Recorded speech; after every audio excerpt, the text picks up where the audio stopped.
All right, here we go. So, today, what I am looking at is looking at mixers and specifically how to use mixers for inner monitors for live bands or band practices, whatever you need. We're taking a look at some budget options for bands that don't have a large budget. It's great that nowadays we have gear that is very affordable in comparison to and way more functional than gear in generations past. So, going to be taking a look at all that, the different ways that the different kinds of in-ear monitors that we could use, whether it's wireless or wired. Navigating a little bit on mixers and what certain ins and outs are referring to and how to use them properly. So, yeah, this is very unscripted. This is a live stream, so bear with me. So let me go ahead and share my screen here. So essentially, let's see. I'm going to be drawing here. So at the center of everything, at the center of a live setup or your band practices, you have your mixer here. Okay. So the mixer, essentially the two sections that you can split it are the inputs, which we'll put up here, and then we'll say that the outputs are on the bottom. So on the inputs, I'm sure you can guess you have all of your instruments going in here.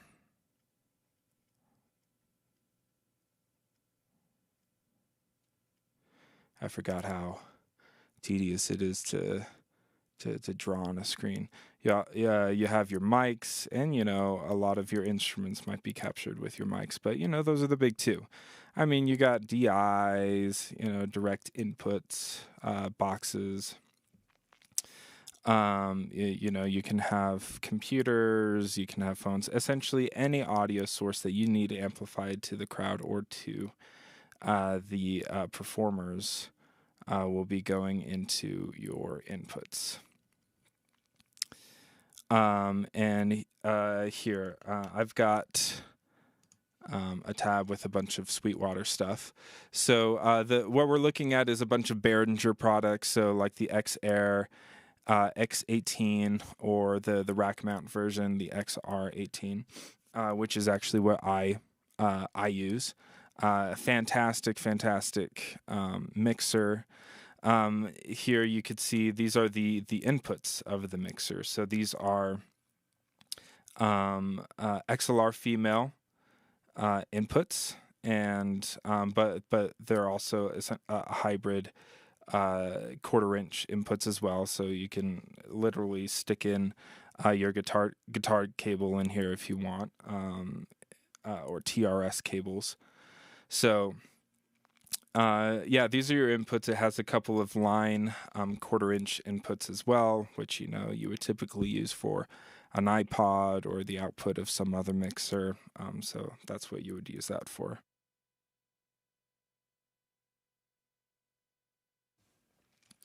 All right, pardon me. So now let's go back here and talk about the outputs. So the outputs can be categorized into two different kinds of outputs. You have your main outputs, and you have your aux outputs. Now, your main outputs, of course, are the outputs that go to the PA speakers, aka the crowd.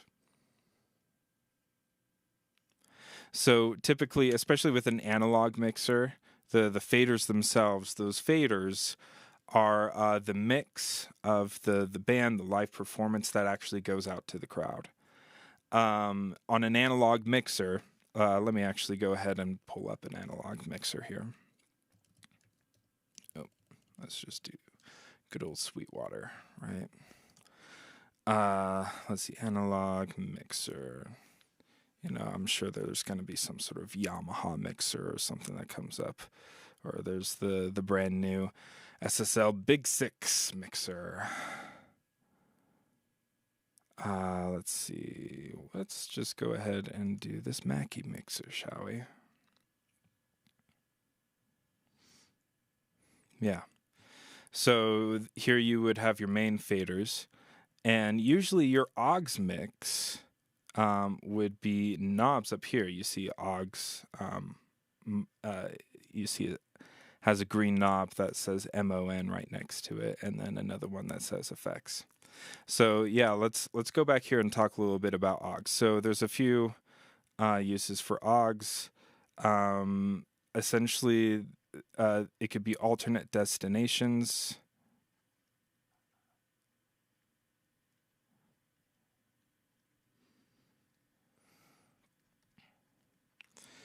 Effects.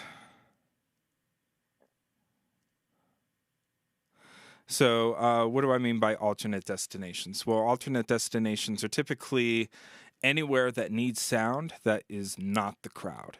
So we're talking about the mix that goes into your band's monitors, or it could be stage monitors. It could be the guys over at video broadcasting, because obviously the guys at video also need audio. There's a variety of different destinations that you can send audio to. And what's really nice about mixers is that those alternate destinations get their own kind of mix. It doesn't have to be the same mix that you send to the crowd. It could be a different mix. That's very, very important, because the way that you would mix a crowd is to PA speakers is very different than how you would mix into inner monitors. For instance, you want the kick to be big and loud for the crowd, but you probably don't want it to be that loud in your inner mix, especially if you're right next to the drums themselves. The drums are going to bleed through into your ears, whether you have a monitor mix or you have in-ears. You won't actually need the drums to be that loud in your inner monitors. And maybe you don't want to hear certain other musicians in the band. For instance, a drummer might only want to hear the vocalist and maybe one guitarist. He doesn't want to be as confused with so many other musicians. If you just want to kind of clean up the mix and hear the fundamentals of what you need to get by in your show, that's where these personalized monitoring systems really come into play. So that's why aux outputs are so useful and so important. So let's see. Let's go back here. You probably saw two of me in that little bit there. So if we go back to our mixer here, I'm gonna reference back to this rack mixer. So right here underneath all of those inputs, you have male XLR outputs. So you have aux 1 through aux 6. And then you have two XLRs for your main left and right. So again, the main left and right XLR outputs would go to your PA speakers. Obviously, they would have to go through an amplifier before they go through the speakers, but obviously active PA speakers will have the amplifier built into them. But won't get too much into that right now. But these aux outputs are really what's important. So let's see here.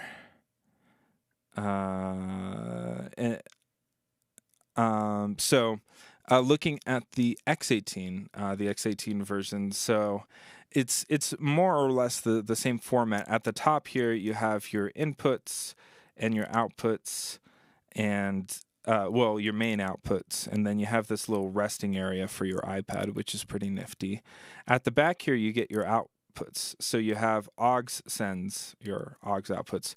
They're not in XLR form. They're in quarter-inch form, which, potato. If you need the connection to be the XLR instead. There's always adapters out there for that. You got your personal monitoring Ultranet, and then you have your access points and a USB port. I think that's one of an incredibly useful function of these mixers is having this USB port, because you also have ins and outs that can communicate with your computer. So, yeah, let's talk a little bit about how you would set this up. Essentially, for personal monitoring, you would plug in your band all through here, and you would get your mix set up here. And here, I'm gonna actually kind of show you using my phone camera how you would do this.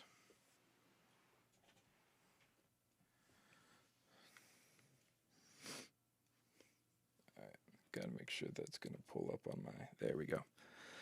Okay, so this is the X-Touch, and this guy has the ability to control my XR digital mixer. So right now this thing is connected to this mixer via a Ethernet cable that's going into that remote port there.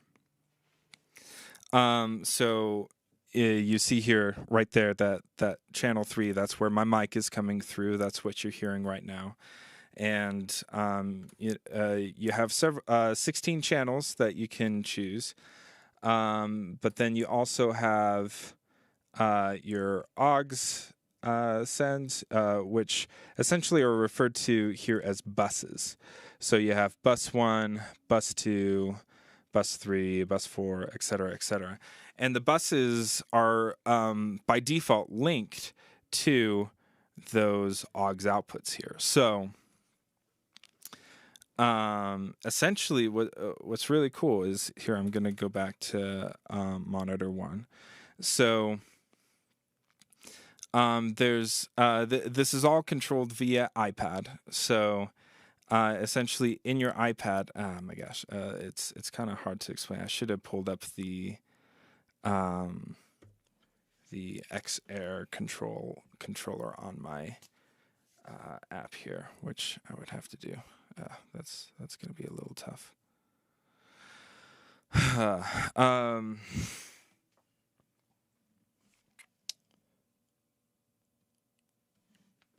Well, honestly, this will capture the effect of AUX sends.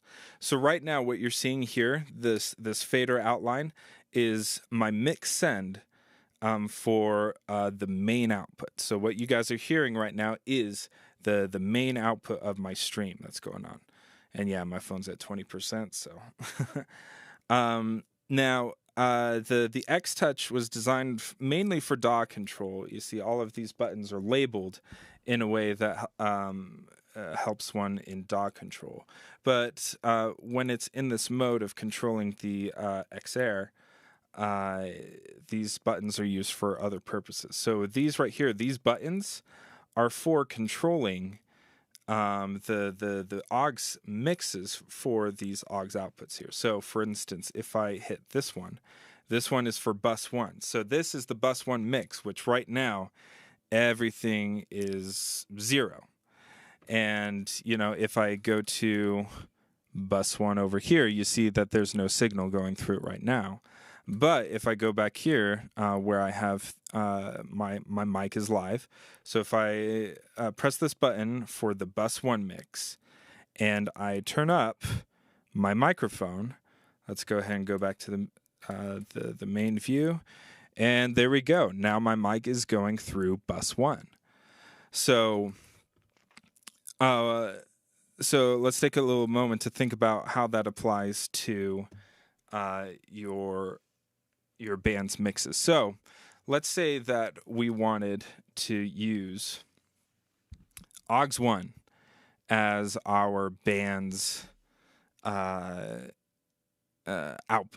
band's inner monitors. Okay, so we would simply connect the XLR output to the input of whatever is going to be driving our monitors. So let's talk a little bit about a few options that you have here. The simplest is this guy here. This is a Behringer P2 ultra compact personal inner monitoring amplifier. So now this would only be used for one person. That's the caveat with this thing, is that this is only for one person. But it's a very cost-effective way to get an inner monitor for yourself. So essentially, you have one end here that has an XLR or TRS input, and then the other end has a headphone and port and a little headphone volume knob right there.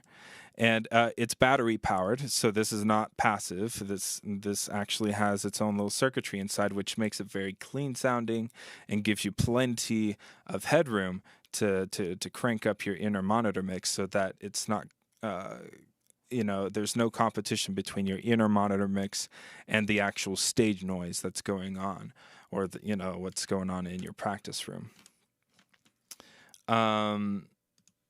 Here is another personal monitoring thing that you can use specifically with these Behringer mixers, is this PowerPlay 16. Now, again, this isn't wireless. This is a wired solution, but this is actually a really fantastic thing because it's actually not using one of these outputs here. It's actually connected to this Ultranet Ethernet network, essentially. And so you would connect one of these to you would connect one of these to the Ultranet output. See here, you have your Ultranet in, and it also has another Ultranet port where you can daisy chain these. So what's really great about this is that this here is a personal controller for yourself, for how your mix sounds. And so you can go through, if, say, one of the guitars was on input 1, then you would press the 1 button, and then you can EQ them and pan them and set their volume how you like it. And so essentially, when you guys start up a band practice, or you're creating a session for a live performance, you can dial in how you want your mix to sound, how much you want to hear everybody else. And the great thing about it is that it doesn't even take up any of these XLR outputs. It's all coming from this Ethernet port. All right, let's talk about some other solutions here. I'm going to have to create another tab here. So I love the X-Vive U4 system.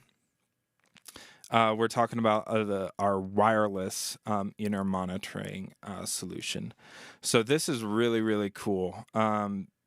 So X-Vive has recently created this U4 system.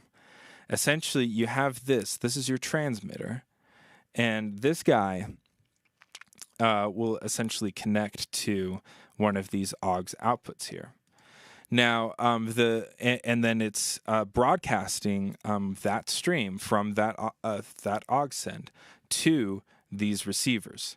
Now, the caveat is that you can have up to 4 receivers to one transmitter, which is really, really cool, which is great. But the caveat is that you have 4 people in your band sharing the same mix. So as long as all of you guys, you can create some sort of mix where all of you guys are happy and you can hear each other, then that's great. To me, that option is still better than having floor monitors, or PA speakers that are pointed directly at you during practice. This is fantastic. So what we do, what me and my band do, is those who need wireless inner monitors. So the guitars, the singer, where we're moving around and stuff, we all share these wireless inner monitor receivers, and therefore share the same mix. And then those that don't need to get up and move around, like the drummer and the keyboardist, they will have their own essentially this headphone amplifier right here.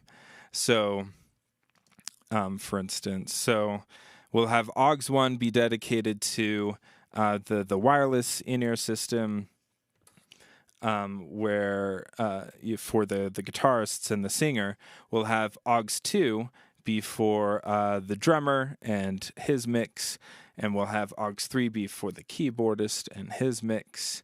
And what's nice is that people can tap in with their phones or their iPads and just kind of set their mixes independently.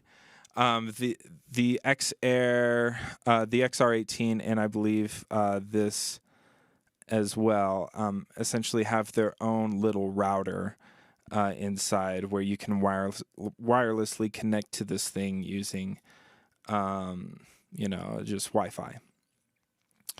I haven't had that great of an experience with this. It's very spotty. It can be kind of slow. And so what I do is actually connect the remote, this Ethernet port for the remote, to a wireless router. So you would actually log into the Wi-Fi of that router and connect to the XR18 that way. That's been my experience. That certainly works the best. Here's some other options to the XR18. You have the X32 rack, which is essentially the rack version of this guy, which is the X32 digital mixer. So this is a more traditional digital mixer format where you have the dedicated faders and you have a screen and stuff. You can still control this via an iPad, and a lot of people really love it. You get a lot of bang for your buck with this thing for sure. Let's see, and so yeah, this is the rack version of that. So it's really kind of a beefed up version of the XR18 here. What's cool about the XR18 is that you can rack mount it, which is what I have. In fact, here, I'll share with the class here.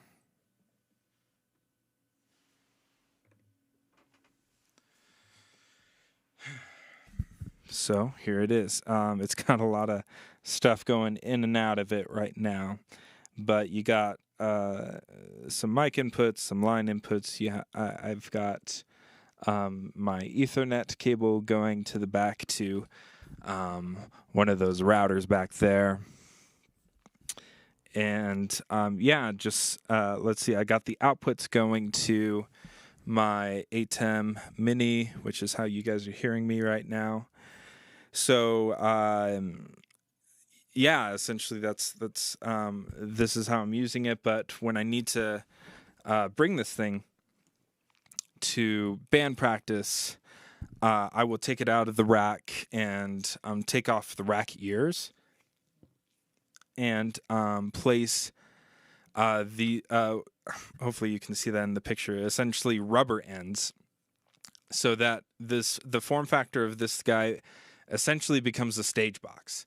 It's really cool. It just literally just sits on the stage. Everything is going into it, and it doesn't take up any more space than that. So that's really, really awesome for this thing. Let's see. And then as far as stage monitors go, you would essentially hook up stage monitors the exact same way that you hook up the wireless system. So I'm going to go here because we don't need this guy anymore. So let's do an active floor monitor.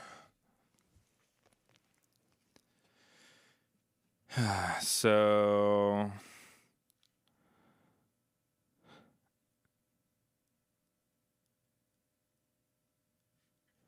yeah, let's do the electro voice. It's a little bit fancier, but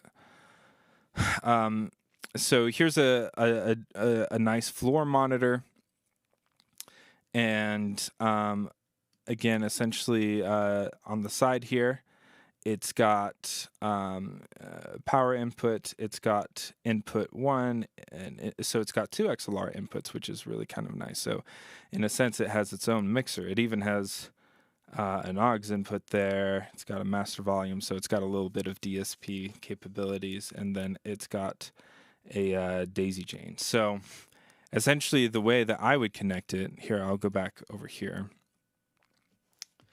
is it would go mixer, aux.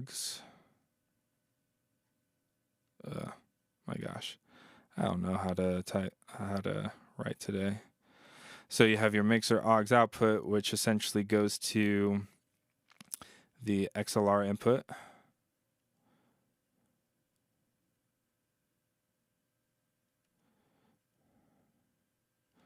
And then afterwards, essentially there's a daisy chain here.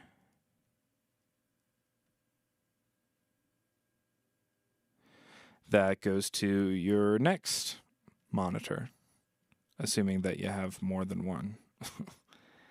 My gosh.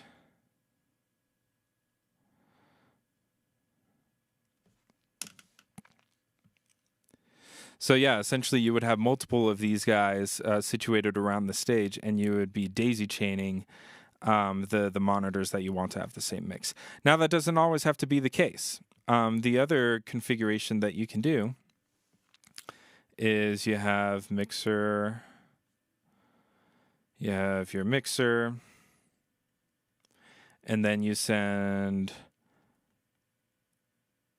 aux1, I'll just call it A1, to a monitor, and then you would have A2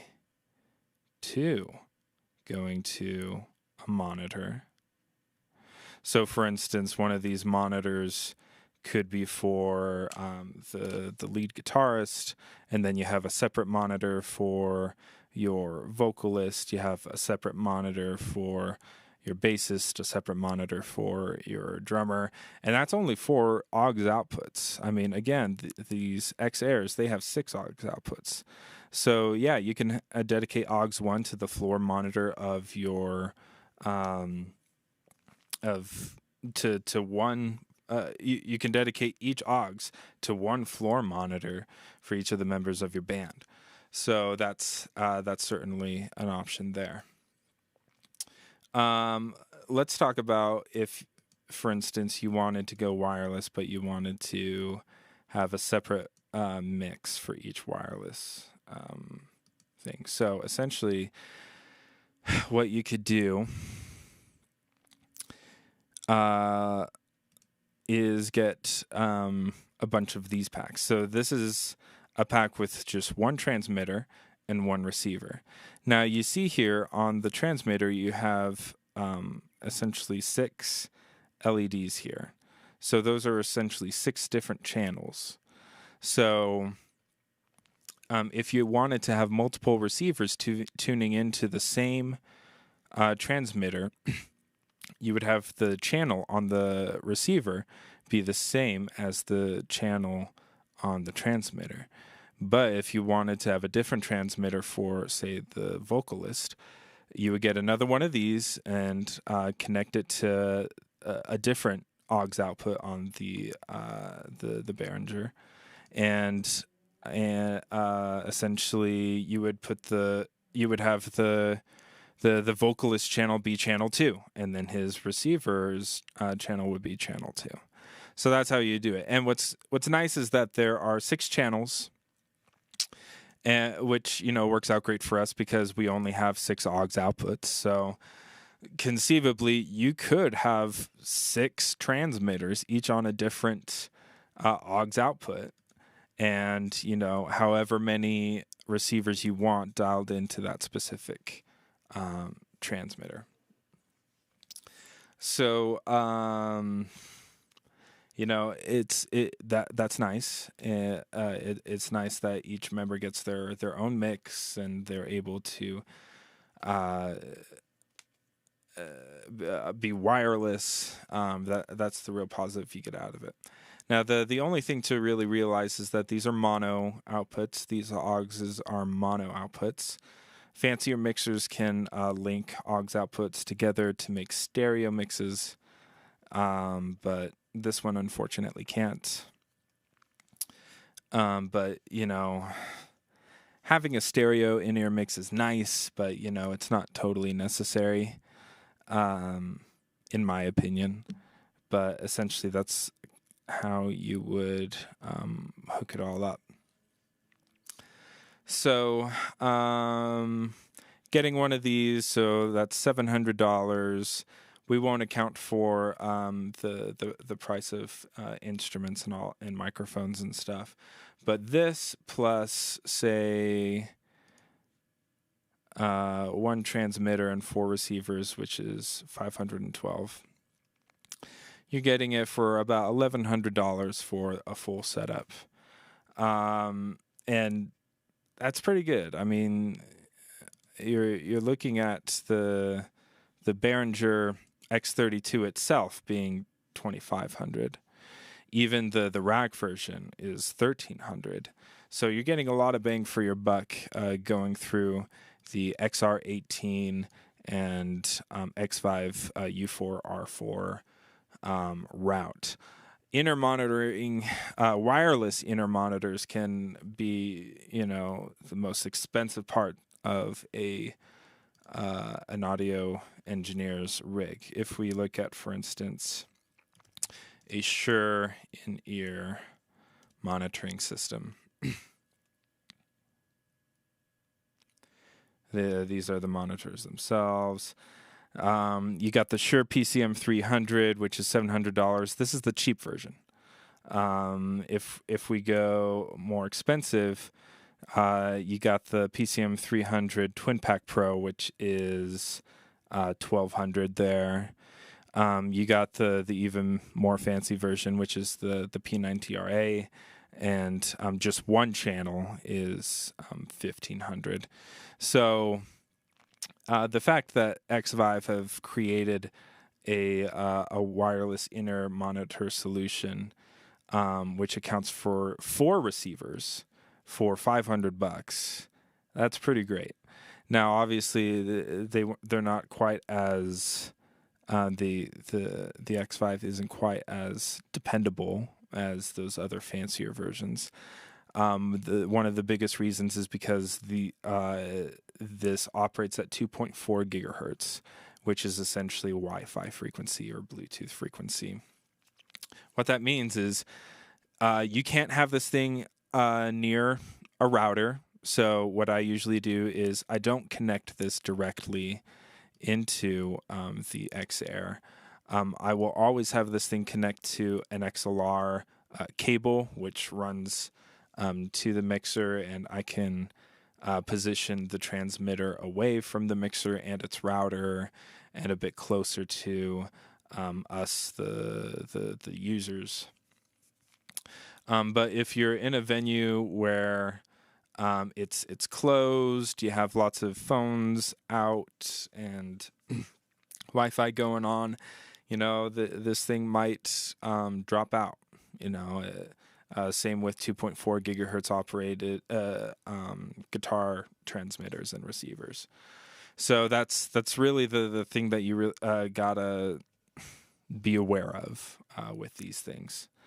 All right, so I think that's my spiel on all of this. I hope that this was helpful, and thanks for bearing with me as this is live, and I'm just putting it out there, and let me know if you have any questions. Thanks.